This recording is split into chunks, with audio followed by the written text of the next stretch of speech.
Tout à fait, Jérôme, c'est vraiment ce message-là que je voulais faire passer à travers la semaine de l'intelligence, parce que peu importe de là où vous partez aujourd'hui, en fait, si vraiment vous avez une grande vision, que vous n'abandonnez jamais, que vous êtes ouvert à la créativité et à la critique constructive de la part d'autres personnes. Lesintelligences.com, votre extracteur de connaissances. Et c'est vrai que quand on avait discuté, juste pour mettre un petit peu de contexte, quand je t'ai contacté, là je dis ok, si tu devais choisir 2 livres qui ont changé ta vie, c'était lesquels? Et tu as dit c'était celui-là en premier. Et du coup, pourquoi tout de suite c'était une évidence? Qu'est-ce que ce livre t'a vraiment apporté quand tu avais 20 ans? Quel a été le déclic?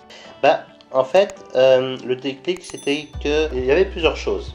Donc, d'ailleurs, et qu'on en parlera tout au long de cet entretien, de cette interview, il y avait plusieurs choses. Déjà, le fait de commencer maintenant. Commencer maintenant à semer, en fait. Donc, voilà, et comme je disais juste avant, afin de récolter. Alors, tu dis semer, c'est quoi? C'est semer des actions, semer... Alors, oui, effectivement, en faisant le parallèle, c'est commencer à faire des actions.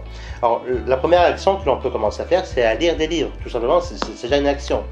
Mais si vous lisez un livre ou si vous apprenez une formation sans passer à l'action, c'est comme si vous faites rien, quoi.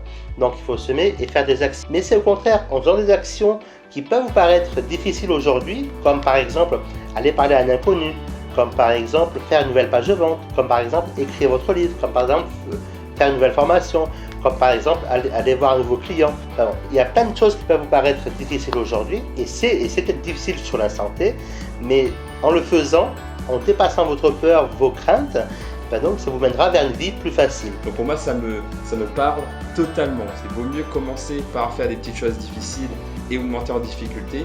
Et ensuite, les choses deviendront plus faciles parce que qui peut plus, peut moins. Après, en fait, la question du comment, en fait, c'est une question assez ouverte et qui permet de trouver des solutions, en tout cas, beaucoup plus facilement que la question du pourquoi. Parce que pourquoi, c'est une question qui, à partir de ce mot-là, qui limite finalement sa pensée. C'est bien de savoir les raisons pour lesquelles on en est là, il n'y a pas de problème. Par contre, pour sortir de ce pétrin, en quelque sorte, ou de ce fossé, peu importe, pour sortir de là, c'est bien d'utiliser le mot pourquoi, le mot comment, pardon. Et du coup, ça va vous ouvrir de plus grandes perspectives. Mais après, de sa faute ou pas, il faut avancer. Donc, comment on fait pour avancer? En se posant des bonnes questions. Et c'est aussi le cas de la créativité. Dans ce livre-là, on parle également de créativité.